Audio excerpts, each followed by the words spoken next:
ওটা বাট নড়াচড়া বেদবি কিচ্ছু করবে না, এখনো 14-15 দিন বাকি আছে। দেন ব্রিড দেখেন, আল্লাহর রহম। যে দিক দিয়ে নাড়ুক, এই যে আমার আঙ্কেল নিচে উল্টা বাজ দিয়ে নাড়তেছে, কিচ্ছু বলবে না, একদম ঠান্ডা পিওর।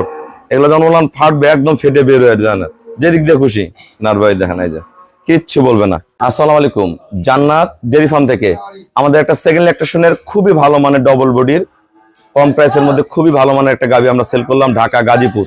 আমার এক শ্রদ্ধ বড় ভাই এবং আঙ্কেলটা আসছে, গোটা সংগ্রহ করছে। গোটা প্রথম এনে দুধ ছিল 18, এবার দুধ পাবে 18 থেকে 20, একদম ফার্স্ট ক্লাস মানের। দেখেন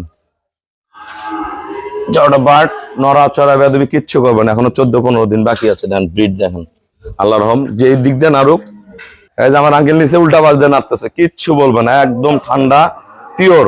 এগুলো যখন বললাম ফাটবে একদম ফেটে বের হয়ে যায় না, যে দিক দিয়ে খুশি নাড়বাই দেখেন, এই যে কিচ্ছু বলবে না। আমরা আঙ্কেলের সাথে কথা বলবো গরুটা কত টাকা সংগ্রহ করলো।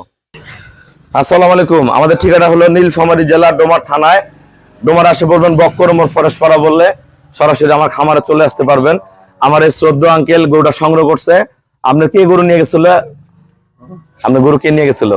আমার গরু আমার চারটা গরু নিয়ে পুত্র ওনার কতদিন আগে? গরুর রেজাল্ট ঠিক আছে? চারটা গরু ওনার পুত্র নিয়ে গেছিল, ওনার গরু দেখে উনি গরু কিনতে আসছে। এই গরুটা কত টাকা কিনলেন আঙ্কেল? 2,30,000 টাকা। পানির দাম এখন 2,30,000 টাকা গরুটা সংগ্রহ করলো। যারা এরকম ভালো জাতের গাভী কিনতে চান চলে আসবেন। ওনার পুত্ররা 4টা গরু নিয়ে গেছে, ওনার গরু দেখা দেখে উনি গরু কিনতে আসছে। সবাইকে অসংখ্য ধন্যবাদ। ওনারা আমাকে ব্যাংকে ফুল পেমেন্ট করে দিয়ে গেল। আমরা নিজ দায়িত্বে খুবই কম ভাড়ায় গরুটা ঢাকায় পৌঁছায় দিব। সবাইকে অসংখ্য ধন্যবাদ। আসসালামু আলাইকুম।